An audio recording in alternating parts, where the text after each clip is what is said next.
everybody. Welcome back to another edition of Printings Alive with me, your host, Warren Werbitt. Today, we have a super guest. I think that's a good way to start, super guest. We've got Emma Farquharson. How you doing? I am living the dream. It is 7:32 p.m. here in Thailand. So jazzed, because last time when we tried to do this, it was what, 10 p.m.? Although I love spending my evenings with you, Warren. It's always a hoot. You're fascinating to talk to. Hey, it's 7:30 a.m. on Monday here, and I'm a little tired after the weekend, but for you, I got up early. How's that? You're so sweet. I didn't get you anything in return except for a can-do attitude. Oh, that's okay. You'll make it up somewhere down the road. Perfect.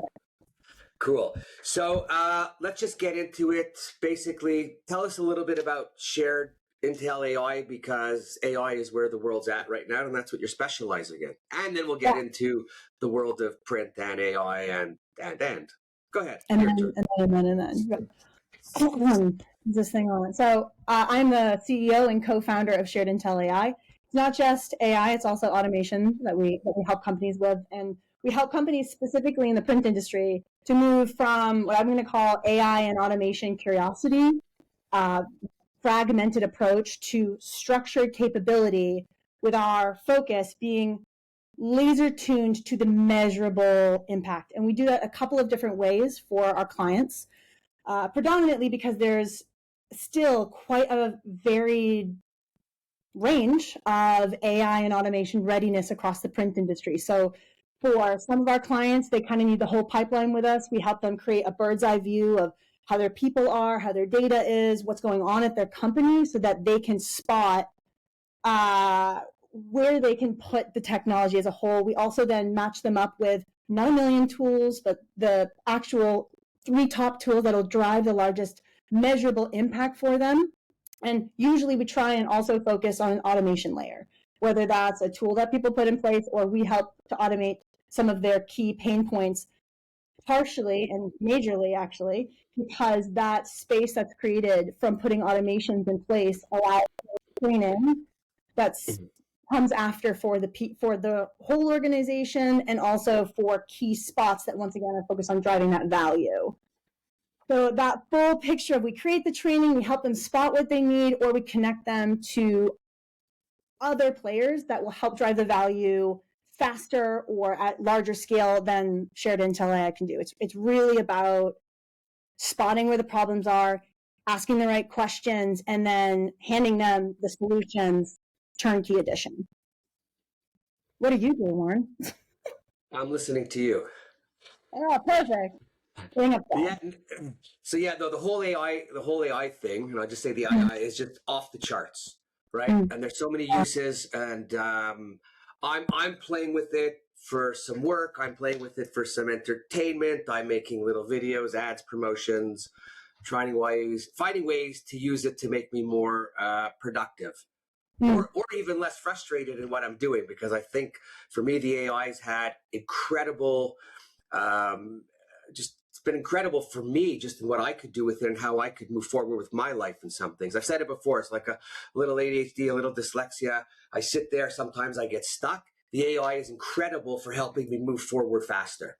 Right? Yeah. And I use it strictly as a tool. I've been calling it a tool from the beginning. It's not the end all of end all. I mean, in my chat at the bottom, it says, chat AI will make mistakes. I don't know if everybody actually sees that or reads that before they go and copy, paste, and put something out.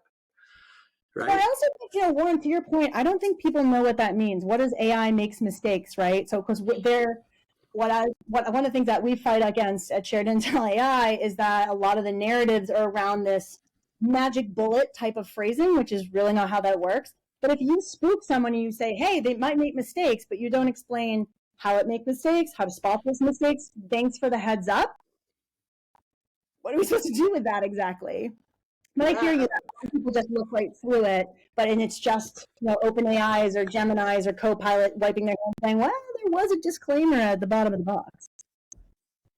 Yeah, so just a quick example of somebody using AI and not reading is I got into a little bit of a spat with someone online, and Okay. it's going back and forth. I don't really fight with people that often, but it's going back and forth, and the guy, I could see the guy's writing using AI. And I'm kind of like, oh my God. And I don't want to go back and forth with anybody because I made a point. They made a point, let it go. Yeah. The only thing I could reply to him was, listen, if you're going to use AI and it tells you to put your name somewhere, you're supposed to change your name before you post. And I left it like that. I'll one up you. I got, hi, insert name here. Oh my God. You know what I wrote back? I wrote back, it's pronounced Emma. Okay, so now I have a real question. You're, well, first of all, you come from somebody with a pretty good legacy who's laid out, you know, some good roads for all of us in print. Would be, oh no, Mr. Bill, you know, Dad. So most people have no idea who he is. Bill Farquharson, I believe, is how he pronounces it. He's the 6'5" guy who's teaching sales to all of us, right? 6'6", Warren. Give him a chance. Okay. Have you seen? No. I think he shrunk a little as he got older because everybody loses a little bit. So I just added it right away. The way he's been gelling, the way he gels his hair now, it's like up here. It gives him that inch that he lost. Yeah, so, he counts. So you've been around print a long time. Yes, I really have. I'm sure you've heard him talk about everything because of, you know, what he's doing and who he does it with. You know, we're not exactly the fastest moving industry in the world when it comes to adopting change. I'm not even talking technology. I'm just talking people-wise attitude and the way we do things. Then we throw in the technology of AI. How do you find people in the industry embracing it? There's a whole spectrum. So go ahead. I like to bring it back to one of the most sound pieces of evidence that we have, which is the Printing Alliance 2025 AI implementation report. And the reason I'm bringing this report up is because 2026 is a year where we now have 2025 data that is industry line. So there's absolutely no reason why we should be shooting in the dark here, because there is data that shows where the success patterns were and where the failures were. And so in that report, it talked about, and this is Q4 of 2025 when this was compiled, and it talked about how 57% of the print industry knows the importance of AI, but has no idea where to start. And I think it was like 53% of them have used AI, but they don't know what use cases to apply it to. So they have that foundational prompt skills and context loading. And so 53% is good. I would say I was surprised because in the scheme of technology adoption, right? Like, let's go back to the horror stories that my father told me about him like waving a zip drive in people's face, being like, it's the future, you know, and no one listened. And honestly, though, he would get so mad about it. I think he actually still does. He gets a little red, little tiny fist in the air. And so, but what that statistic completely lined up with, it was so soothing to see, because mind you, I'm teaching this AI and automation, helping to implement it, strictly focused on where's your problem, here's the solution. Where's your problem, here's the solution. So then seeing from my own clients all through 2025, them also being really split. This is the spectrum I see, Warren. I see for let's go like youngest age group, because I really do see this being a bit of a generational divide, which surprised me. But then when I reframed it in my head as the industry being a rather traditionally structured hierarchical industry, that made a bit more. Old industry is what, because we have to stop with these terms. The bottom line is, in English, it's still an old white man's industry that's a problem. Slow moving. But I also think completely blaming. So as a woman, I think when we completely blame on any one group or gender, etc., I'm not saying not to point fingers on where there is actual fingers to point, but when we focus so much on that, it becomes an angry issue instead of how do we drive change. So if that's the rules that we're playing with, so how do we make those people who are top of the line turn around and help the people behind them? There has to, unfortunately / fortunately, a lot of the time, there needs to be an incentive there. So let's talk about that youngest group, Warren, because that youngest group is often hired by the print industry to be their Excel sheet guru, right? The tech drivers. And before, that was an insult to their intelligence. Now, with AI and automation, and them fresh off the press, if you will, for training, not only are they open-minded, not only are they not clouded by the old ways, and they have that drive to show what they can do. But as someone who knows AI, who teaches AI and automation, you need a problem to aim it at. So it's such a huge opportunity. But if that age group, the boomers who are in those positions, really want to bring in more tech help, this is the exact moment to do that, because now you're not insulting their intelligence, which means your young people stay motivated and they feel like they're a part of a group, which means that the emotional benefit of feeling a part of something, which, again, I'm a millennial, so on and off from society, we felt like we were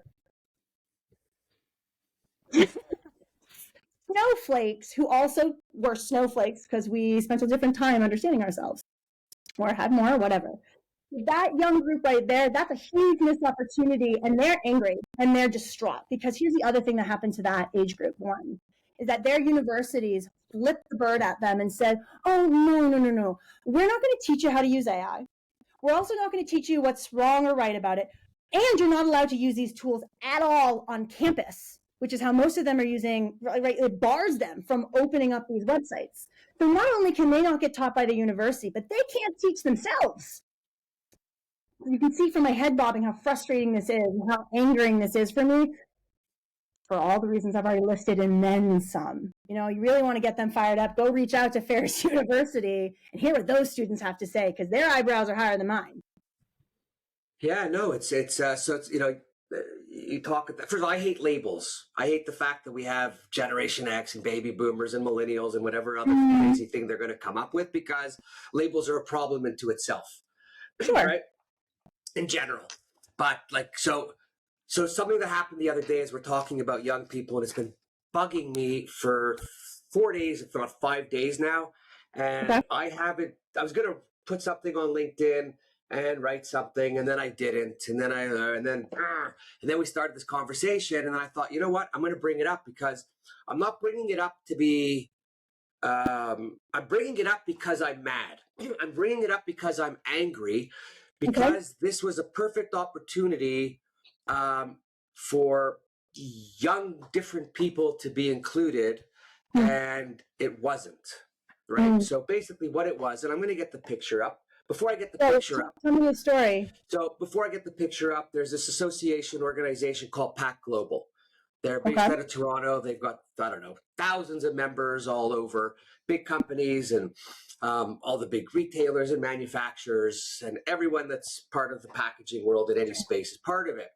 Yeah. And, you know, they do a good job, or so I think. And then they have an online webinar for members and non-members on AI automation. So I click on everything, because I just want, if nothing else, I just want to hear what others are saying, so I could at least learn, if nothing else, some of the lingo, right? Just to be able to have a conversation. Yeah. I go on into the meeting. Yeah. And I'm going to show you what I saw. Let me see. And can you see that? I can.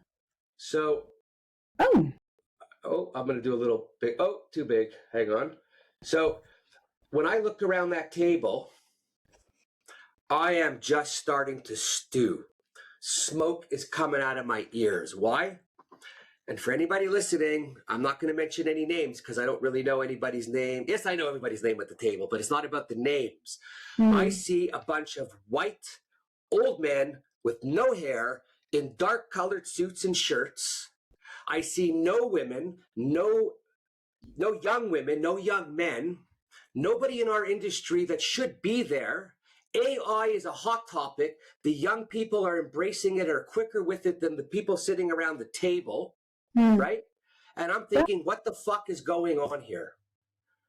So what you our industry is begging everyone for younger people to come in. Yep. Where is there room at the table? Why is there not a seat there for somebody? I'm with you. I'm getting rid of the picture because I can't look anymore. So did you reach out and ask that of why there are no young people at the table, right? Because maybe they didn't know how to reach them? So I sent a couple notes to whoever. Okay. More just putting down my thoughts in a kind way, ish. Okay. Black and white. And the responses I got back were a joke. It was more like a joke in the sense that they were kind of joking about it, but there was nothing affirmative. And maybe those people weren't in charge. Did I lose you? Are we having another internet issue? Do you hear me? You're back.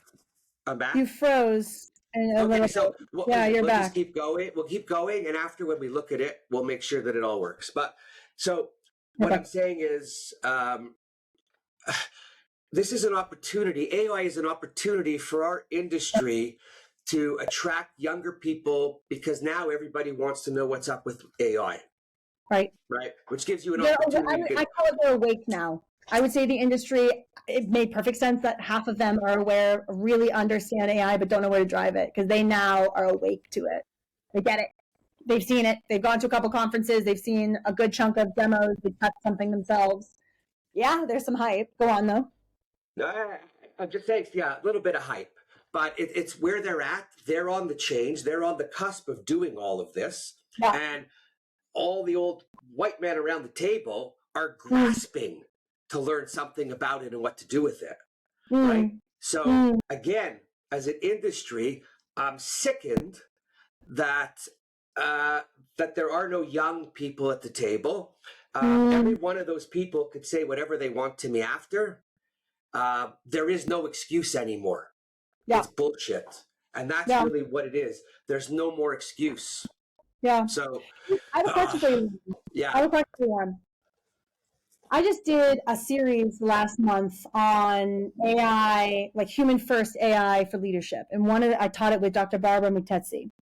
And in that, one of the things that we talked about is emotional safety, right? So if you want to onboard new technology, if you need that feedback because this is a very customizable technology and you need that feedback down to the granular to drive that value and scale it. And my question here is, do you think with an industry like the print industry, where a lot of business is who you know, right? Because there's a lot of saturation in the industry. A lot of the business that's built is who you know and those personal connections. So if you were to take someone who is in the industry, doesn't know who knows anybody, but knows that everybody seems to know everybody to some degree at that level, right, at that age group, do you think that they'd feel safe enough to say something that might push back on popular opinion, especially if it's for self-advocation or advocating for a group that is regularly used as transitional IT rather than the combination of industry experience and technological prowess? What's your take? What was your question? 7. No, I was saying if you want to, so let's say you get the youth to the table. Let's say you get 30s and 25s and I'm 32. You get them to the table. Yeah. At that table, the people that high up, right? Because at that age you're quite high up. They all know the different higher ups, right? So it's in my mind, if I were to go sit at that table and I'm looking to expand into the print industry, I don't know if I would feel safe enough to speak up. You're talking like that. Well, the way it sits right now, yeah, I can see where you're coming from. Why? Because no one's embracing anybody. No one's opening the door and saying, come in and be friendly and let me give you a group hug because we're a community. Yeah, so, it used to be like that. I used to see that a lot in the print industry. It's why I used to love it. I mean, I still do. Well, but no, you know what? I see it, but our industry is changing. It's becoming more. It's becoming more. It's becoming more cutthroat, right? Everyone's got to sell what they got to sell. So they're doing what they have to do. The relationships are not quite the same. People move around. Things are changing. You don't know who to trust anymore, right? Yeah. You don't know who's. Yeah, I feel that way. So there's a lot of. I'll call it discomfort, because there's a lot of discomfort out there right now. Sure, We hang. sure. We have good. Some people have good relations, and we want to hang on to them, and it's good. But it's a blurred line between good relations, friendship, and business. Yep. Yeah. No, and I think Right. if you're not authentic in the way that you're showing up to those, and you're trying to drive a different business, not only can people feel that, but it also does sour what. For example, Warren, one of my differentiators at Shared Intel AI is that we focus on building the trust, because this is really vulnerable for people emotionally, for people's companies. They might rework their whole thing or the majority of it. But that principle right there, the reason that we've grown in the past 2 years to such heights at Shared Intel is specifically because we focus in on that trust part first, because we make sure that everybody feels really safe, and that I'm very transparent. But here's my superpower with that authentic transparency, is that, like, I'm autistic, right? So for me, there is no other way. There's only the authentic. There's only the truth. I can't stomach the rest. I can't sit behind. I mean, ADHD also tends to struggle with that, and so that angle right there, that the inability to remember what trust does. We are, at the end of the day, Warren, you and I were both kids with our feet kicked out on a swing, with big dreams and warm feelings when we did a nice job. I mean, remember when you first started in the industry and you were like, oh, this is nice to be a part of something. And what we mentioned when we were right before we hopped on this is that something got lost. Some piece of communication in the print industry got lost along the way, where they thought you can't have competition with collaboration. But the collaboration is where you all use each other's strengths to drive the competition from there. Well, if we want to talk collaboration in the print industry, we could talk about the manufacturers. More so today, more so than ever, they're all intertwined. If it isn't with printing heads or software or hardware, right? Yeah. Everybody's doing something. The digital's guy dealing with the conventional manufacture of presses, the software guys helping everyone with the same, right? So it is, and on the print side, I don't know why the same thing, but I mean, just I think AI is a great tool. It could help everyone. I'm not thinking about all the jobs you're going to lose, because if you lose jobs, other jobs are created. So I don't really care to talk about that, because that just becomes people's own. I mean, we could talk about it. I'm just saying it's like the .com, right? The computer, people get worried, but things become more of something else. So it's not really a problem. But this AI is the perfect opportunity for us to engage with my generation and your generation. And my generation, it seems, is a little too protective. Maybe as we're getting older, we don't want to think we're getting older, but you have to make some room at the table for somebody who's a little, younger, in order to come up and make it happen. So it's really strange. When you deal with your customers, who are your customers? Like, what's the mix of the people that are calling on you, and man, woman, age? Let's see. So it's print industry, so all the different niches of the print industry, promo and signage and print on demand and direct mail, et cetera, all of them. I would say that for big picture, when people are come to us looking to do the big picture strategizing, getting their leadership on board with as we go through where their company's at and where their departments are at, and the training parts, that tends to be, I'm just going to age group it, Gen Xers. I would say I've been pleasantly surprised. So most of the interactions that I do are with C-suites, presidents, so it's mainly executive and leadership teams, because they're the ones who can actually put these AI or automation into effect. And they also need to be the ones who create the policy around what you're allowed to use and what you're not, what data needs to look like and what you can't use, et cetera, et cetera. So that's the demographic is that part of the hierarchy. But I've been pleasantly surprised at how many women I have had in these meetings. It tends to be it tends to be, if I'm giving a presentation, so if it's a boomer generation and they've tapped me to come and give some kind of a presentation on AI policy creation or what's hot in the tech in the print industry or automations in AI, et cetera, that tends to be more women than men who approach me, which I find very interesting. These well, I guess not that interesting. The coordinator role tends to be them. When people are coming to me looking for training and also looking for that big picture, it tends to be more men on that strategy side. So, but that's kind of in line with the unfortunate gender norms that we see in the industry, anyways, where we see a lot of women in older generations who they didn't have those opportunities. I want to really just wave my hand in the air and say, hey, ladies, I understand you didn't have the type of microphone that women nowadays have. Right, and the way that you're allowed to assert yourself. I mean, even now, I see women get put down in the print industry. It's like, right, people need to pick new jokes. But and the crowd that I'm trying to burgeon more into, that I find it quite difficult, is the students. I'm trying to create more wins for the students. But honestly, most of it is that they're dead broke and they've got the time now because people aren't hiring. They're hiring the robots instead. And they can't even get the industry experience to be competitive with a robot. So I'm trying, we're at Trinity, we're creating a lot more new to sales, new print, focus in on trying to give them a win, right? And it's a little bit of a Robin Hood, steal from the rich. So help the rich to give to the franchise. Go on. So why do you think it is such a problem with the companies, people to engage and bring in the students? I mean, not hiring.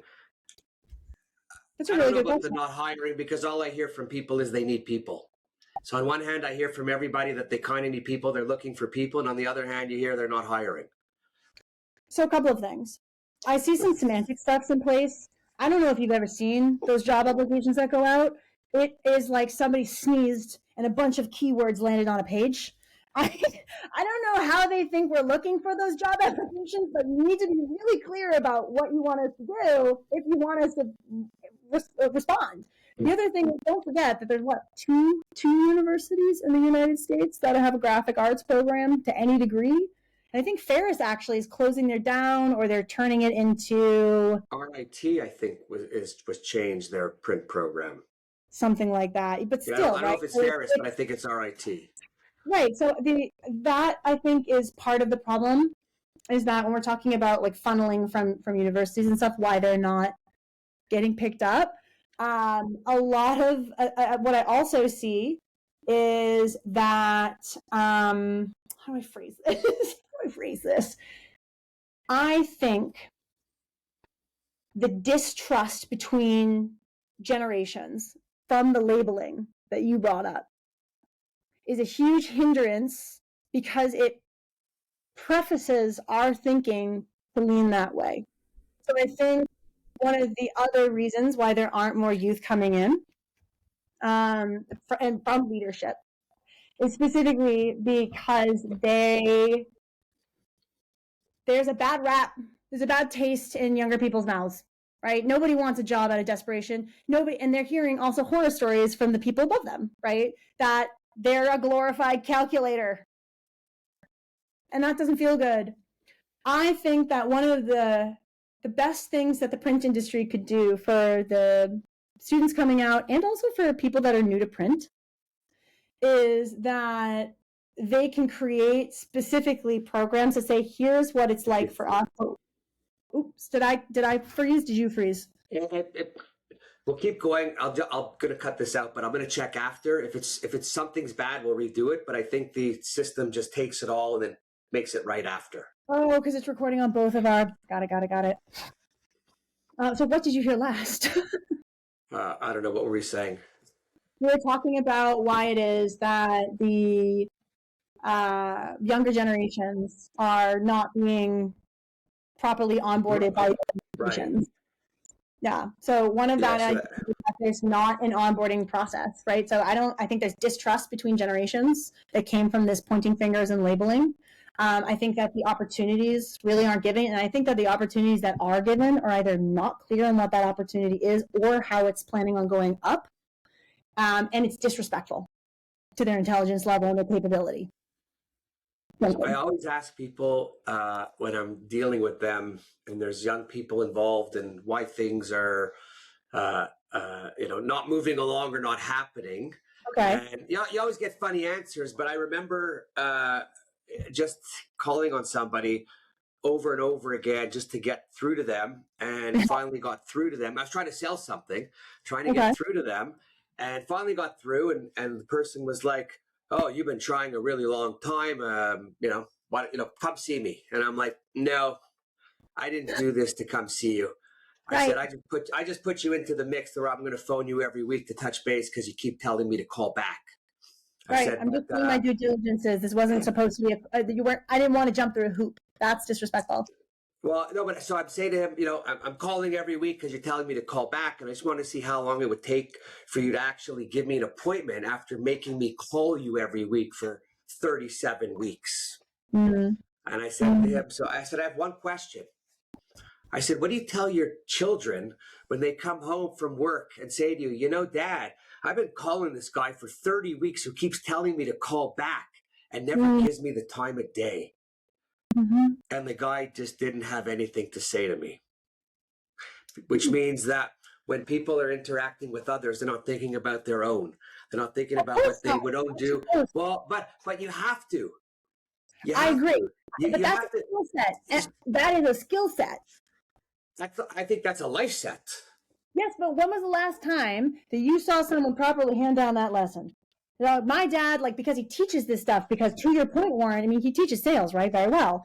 And how to sell is about real human connection, the authenticity element, the human element, human respect, human decency, the human trust. So respect would be the word that comes up in this session about the problem out there. Yeah, because everybody's giving mixed messages, I think. Mm-hmm. And for me, it's just really frustrating. Yeah, of course. It's disorienting. But here's my other question for you, right? So one of the reasons why, because I've been a beta tester of ChatGPT 2 years before it was released to the public, and this was still when I was working in biotech, right? So I was one of the testers that brought it forward into the public. So I knew this was right. And hang on, you didn't tell anybody? I'm sorry. When was the last time your parents listened to you? No, I mean, you could have told me. I wasn't talking about your parents. I was talking about me. Warren, I didn't know you yet. We weren't best friends yet. How am I supposed to do that? Fair enough. Good excuse. I'll buy that one. But listen, I'm ready to give you the down low now, right? Cash in now, cash in hard. Okay, let me have it. Tell us. Here's the other problem. This is what really pissed me off and why I decided to go all in on the print industry, because these are my people, right? The print industry, my family, my extended family. Family is who you show up for and who shows up for you, right? You hope they show up for you. How I define it, if you make it on my list, that's the definition, Warren. That's the price we got to pay, right? Reciprocal. But so what got me over into the print industry, what really just and still makes me want to, is that the tactics that AI and automation use more often than not are scare tactics, fear tactics, manipulation tactics, and they're aiming at the 50 and plus.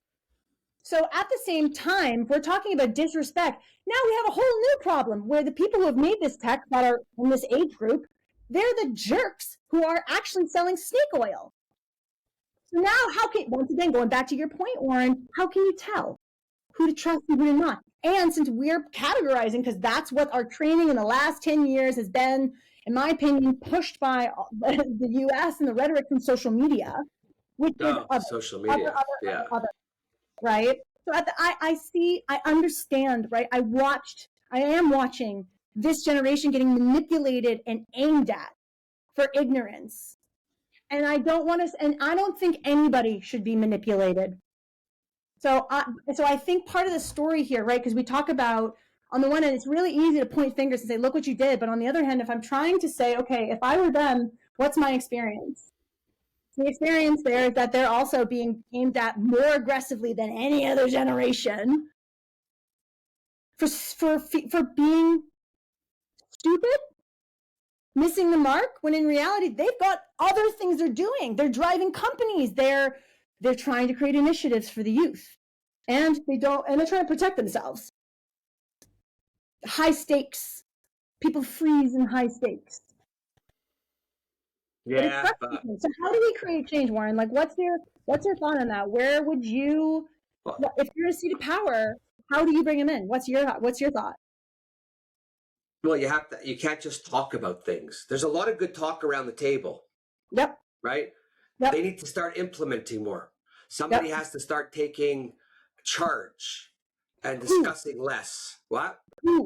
So, like, we're at the meeting, we've discussed it. Do you decide then? I mean, these are also meetings that'll be like an hour long of someone's time. No, but if I'm the chairman, if I'm the president, if I'm the chairman, if I'm the managing director, call me whatever you want. Yeah.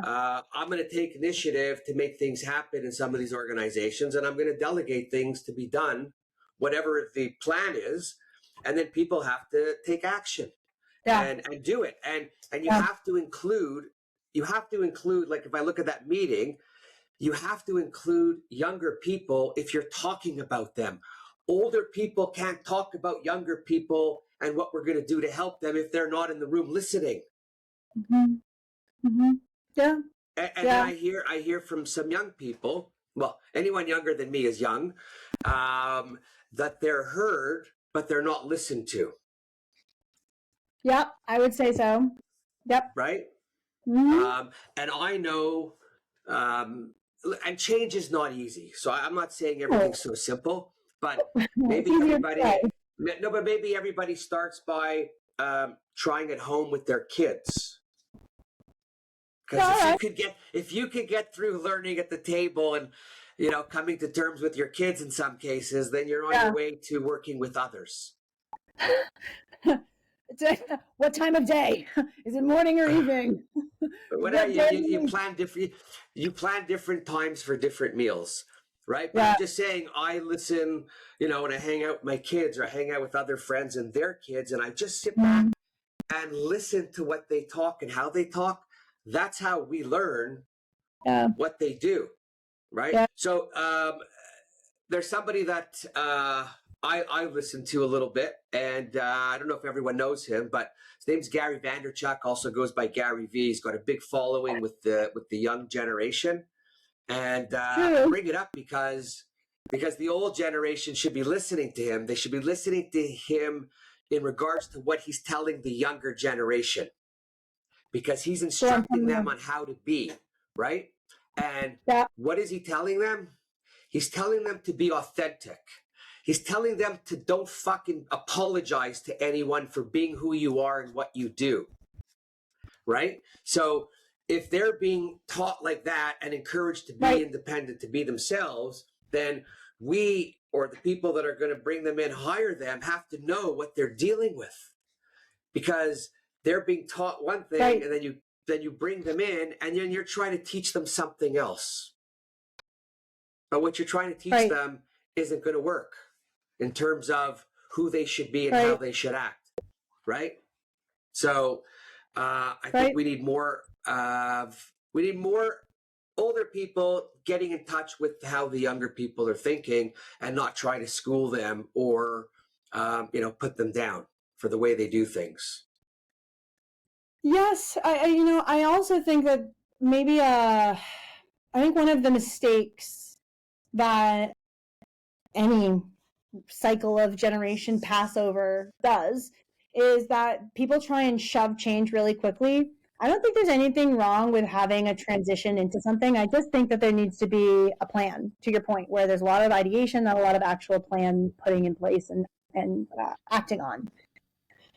So one of the print industry is like the largest industry in the world. It is extensive, and the concept that you're just going to all of a sudden just have the breath of the youth in you is unrealistic. I also think it is a shame to say the way we used to do things is not even worth attention. I think instead it should be looked at. The worst line. I'm sorry, it's because it just hit me. The worst line, I just heard it the other day, someone say it in a conversation. Someone older, they said, I paid my dues, right? What did you say it was? You froze on the exact moment. Oh, it says I pay my dues. I paid my dues. I worked my whole life. I put in the time. I paid my dues. What are you, an 80-year-old going down the road, running into people who won't get out of the way because they're on the sidewalk? No, but that's what people are sitting around that table, how they look at things. I put in my time. I paid my dues. I worked hard. I worked on a Saturday. You guys don't want to work on Saturdays. So what I'm saying is, first of all, where did you come up with this? And who came up with, I paid my dues? Like, that's just the worst line you could possibly use. That's an eye for an eye makes a whole lot blind. You worked on Saturdays. Well, guess what? Back then, I think they were stupid. No one should work on Saturdays if you work 5 days a week. We're on this planet for a short time. We shouldn't be on this planet to be working every day to try to make some money to go spend to get something. There's more to life than that treadmill. Yeah, right? I mean, sorry, go on. That's just such juicy commentary. We both have the same problem. But when I think back and I think today, I want to work a little less, and I thank the younger people for making me see that. Yeah. So I'm embracing that. And if we can get a 3-day work weekend, a 3-day weekend and a 4-day work week, and put more hours in on the 4 days to have the 3, I'm all for that. Right. I'm looking at people and even young people, when they look at some of the, how seniors are getting paid or the amount of money they get paid over there at the top level. I mean, they're negotiating for $3 and can't get it.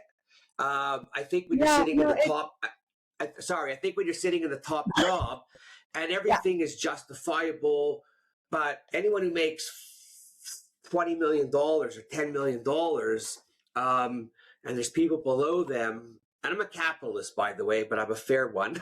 I think you got to share a little and look at what it is. So it's a little discouraging as well on that end. Yeah, we have to embrace them. We have to do a better job of embracing them and not trying to school them. Educate them, but not school them. Right. And the other thing I just want to put out here, Warren, is that from the younger generations I speak to, I hear frustration over the way they've been treated and all the things that we've already mentioned.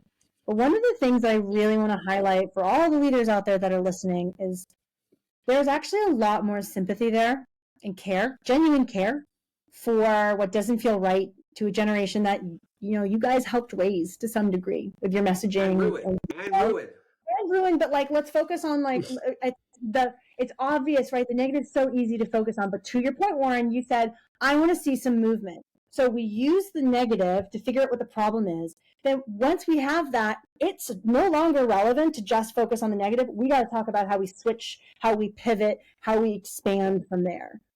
So what I want to just highlight is that while there might be distaste, compassion is back in the younger generations. It's what allows a lot of us to be brave enough to be authentic, right?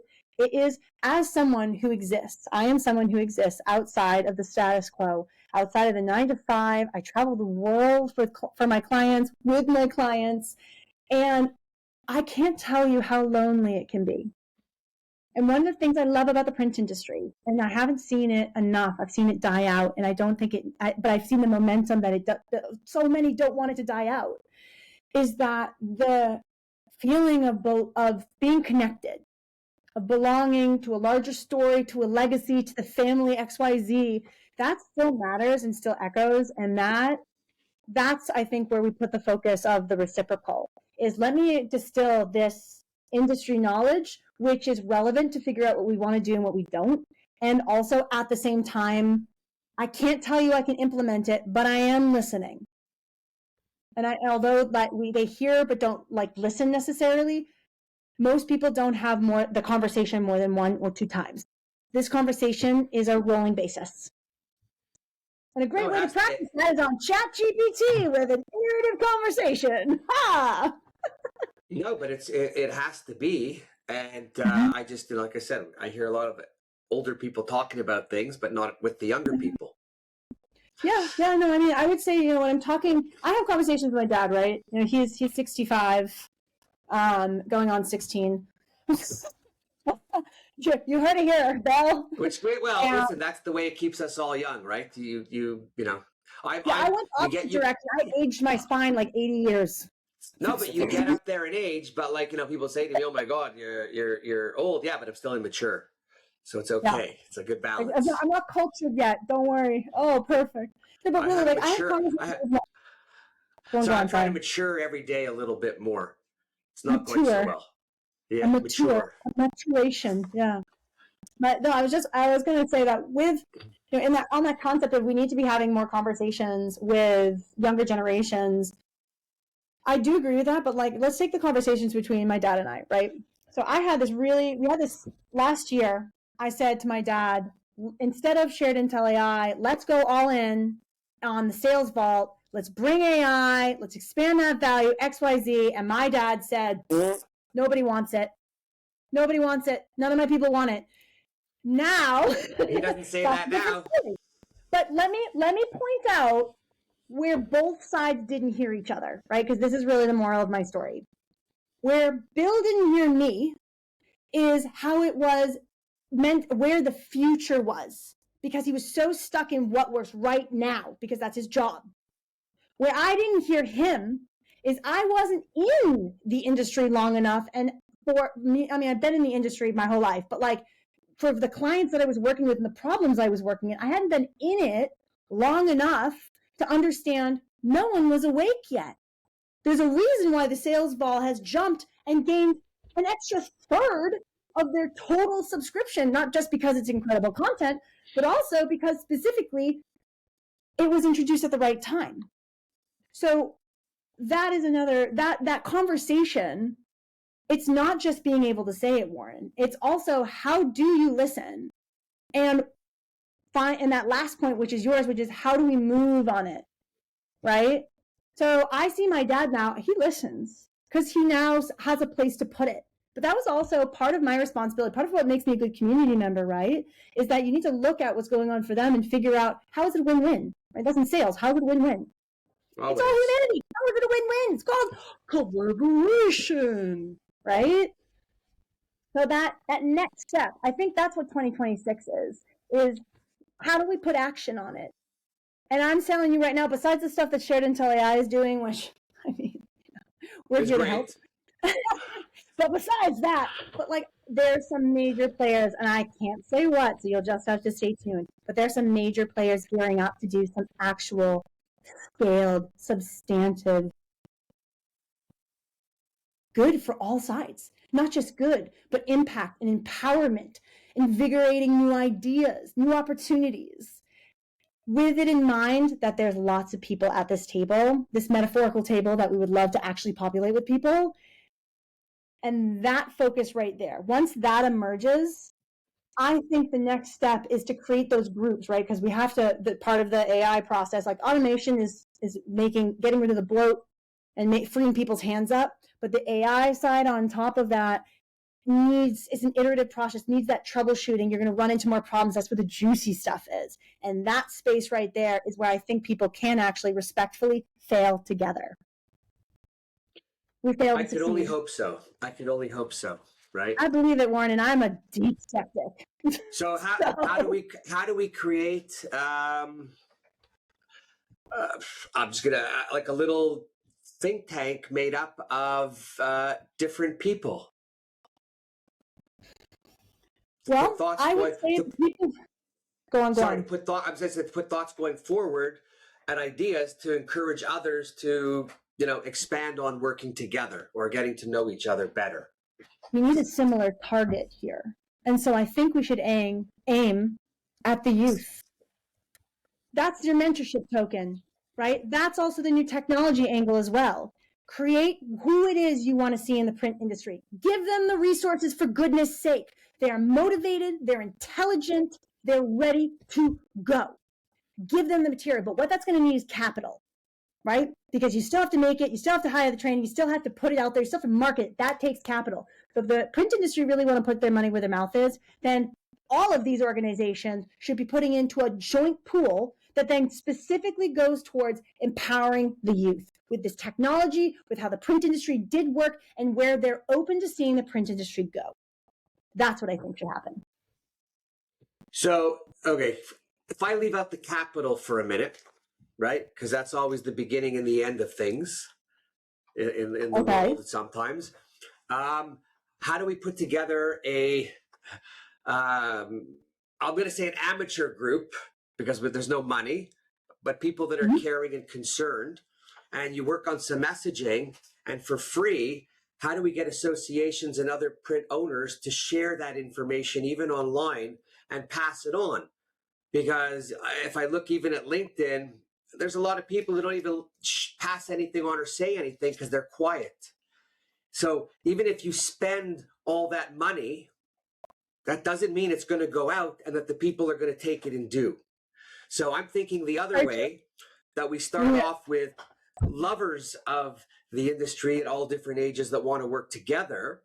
And then it's a little bit of hand-to-hand combat in building the bigger team and expanding on it.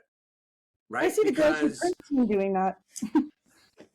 But you get what I'm saying though? We start off like we start up like a startup with no money, and most owners have been there and know what it is. Warren, you told me never give it away for free. When we first met about this podcast, you said never. Why would we not put capital behind this so that we can actually speed it up? I don't want people's free time. That's an hour here or there. This is a major operation. I'm saying, you need to build the first table of people. Sure. There's no money for that. The first table of people, good people, smart people, dedicated people, caring people, people that are emotionally invested in the industry, right? You get one of each of those people. Yep. You then start thinking of your plan, capital to come, right? But if I'm going to be doing what I'm doing now in the industry, and I don't make any money. Actually, the podcast costs me money to put out to be part of it, which is kind of crazy, right? And I got to beg people if they want to. Yeah, well, so it's my passion thing, but you got to ask someone for $500 a month to sponsor you. It's like pulling teeth out.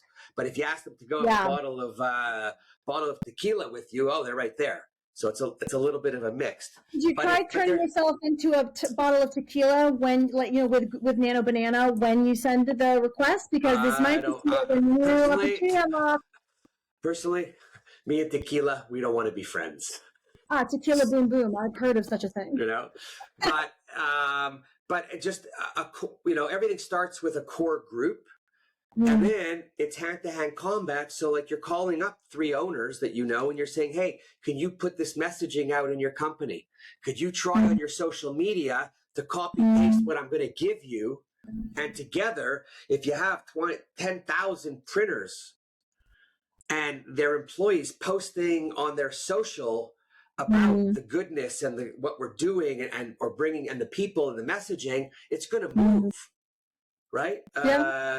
It's still other problem where people don't have that time to getting into something is very difficult, right? That's why Atomic Habits is so popular, because you're able to layer the little tiny things. So I might not necessarily want to necessarily listen to a podcast where I've already not heard or gone on those resources, especially if I'm like, we're just talking about it, let's act on it. I actually think I'm going to end this. I love your idea, but I think it needs to happen at the expos. I think it needs to happen at the conferences, because why are we talking about connecting over Zoom? Do that after. Well, the idea has to start somewhere. I hear that. And it's building a team of people on the same page. You're getting a group of people that can leave the egos at the door, because we're all a lot of A-type people. It's tough. Yep. And it's about the greater cause. Let's call it an illness. So if it's an illness, maybe people look at it a little differently, right? Drop the ego. That's what they did with depression, right? Is how it was classified differently. But we need that movement from passionate people. And I'm not saying I have the exact answer, but I'm not hearing anything out there that's consistent coming from anyone. And it would be nice if all the different associations, the Printing United and all the different, wherever they are, you know, I don't even know. I'm trying to think of all the names of the associations. I can't think of one right now. But it would be nice if they could all play in the same sandbox when it comes just to improving our industry. Like the Dairy Association. We don't have, we have print associations, but we don't have a print association for all associations and people and everything to come together for general conversation. Well, it sounds like that's the perfect target, is AI and automation for all print, right? Because right now, across the board, the industry is about to shake up. So honestly, everybody wins from being in a group like that. And you can start off with a very mixed board, right? But Warren, I'm going to push back again, is that it is not possible without capital. Because I have seen how people are like helping to, are doing some really kind things, but the impact that's needed, the scale that's needed. Okay, yes, agreed. But like any organization fighting a disease and a cure, the first few meetings are not done with money. You need smart, good, dedicated people to find it. What? I came from biotech and pharma, right? Research. So I hear you in bacteriophage virus work. Like, I hear you on that. So with the right people, right, at the table, then you go out and you find the right people and you find some money. And there's a lot of companies spending money within our industry that I don't think are necessarily spending it in the right place either. Couldn't agree more. I could not agree more.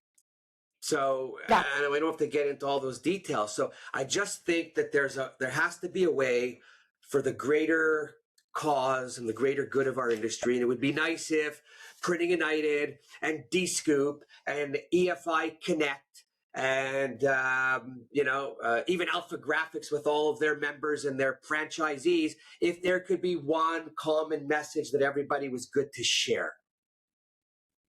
Right. And we don't have that. Right.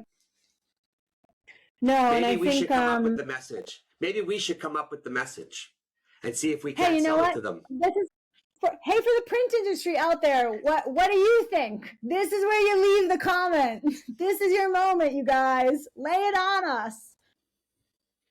That's, I hear that. I value. Thanks for the pushback. I love the other perspective, right? Because if you push back that intensely on that, there's something I'm missing, and I love that you're willing to point it out to me. Oh, good. Why don't we do it again? This is how we learn, my friend. Well, listen, if you want to hear, I'm going to tell you. I'm good with that. So, well, settle in for another 5 hours, Warren. we got a ways to go. Anyways, we're going to cut this one short because I know you've got a hard stop, and I've got to be somewhere also, like at the breakfast table because I got up so early. But no, it's brush your teeth first before that yogurt, Warren. I know. You got to learn. But so we're gonna pick this conversation up offline. Yes. Maybe we could come up with 4, 5, 6 people from different places, locations, whatnot, just for a conversation. Yep. Right? Because I just think maybe I won't say there's a nonprofit to create with this, but it's where if we get people to the table, everybody has to be there. Actually, if we get everyone to the table, we create like a constitution and a mission statement of what we want. Yeah. Whether you buy in or don't come to the table, because we want everyone talking the same way. Everyone aligned. Yeah. Well, you want everyone talking the same way. You want them aligned, right, and willing to show up and work, because it won't work. It's just like a conversation. You can't have a conversation with someone who's not interested in talking back. That's not a conversation. That's speaking to a wall. So right. I think let's definitely talk about it offline. I love that idea of leading the conversation, and I'm more than happy to lead by example and have the authentic, loud conversation. And everything has to start with the conversation. Without it, there's nothing going anywhere. Of course. So correct. Awesome. Okay, cool. Everything dies, but words last. Out of this. Exactly. Oh, thank God. Were you worried, Warren? So before we get off and I finish, anything you want to say, the parting words? I would just go ahead and say I want the print industry to know that there are people out there that do care, and that want to hear your story and that can help you. Shared Intel AI is one of those places. Without any capital there, we offer 30-minute free consultations for anybody in the print industry at any level. who are looking to orient and better understand and figure out where the trust is. So you're not alone. I know this is a lot. I know that there's a lot of negative. Don't forget that we as individuals have a lot of agency to create impactful change at an individual level that amplifies and scales. It's kind of like automating it. I don't know, right? I don't know. But really, please reach out to Intel AI at contact@sharedintelai.com. Reach out to me on LinkedIn. I'd be happy to have conversations, you guys. Cool. So funny when you say the free 30 minutes, which is great. People listening, I sign up with different people all the time for their conversations. Yep. Right? Different if people are offering, take advantage of it. You don't know what you might learn. And more importantly, you don't know that you're not going to make a connection with that person that goes down another road for a different opportunity. So, and the print industry is great about that. So why not actualize it, you guys? Cool. Okay, so first of all, thank you for coming on. Thanks for having me on. Always a fruitful conversation. It really is. We will continue because AI is not going anywhere and we have to keep evolving. It didn't start off where I wanted to talk about young people, more AI, but you know what? Young people, we need them and it is a problem. So I'm happy we had the conversation. Yeah. We will get back on AI on the next one and we will do it again. To anybody out there, anything you want to know, you have a question, you want me to inquire about something, you want me to bring something, you can call Emma or you can call me. Next time I'll come on your show. Oh, you don't have one? But you can make one. Listen, Warren, only so many hands and robots on my team, okay? I got it. Find more. So everybody, we hope you listened. We hope you enjoyed. All comments are appreciated. All comments are welcome. Mm-hmm. And other than that, go out. I love print. And we're going to keep doing the show. Emma, thanks again. Everybody else have a great day. Thanks, Warren. Bye, everybody.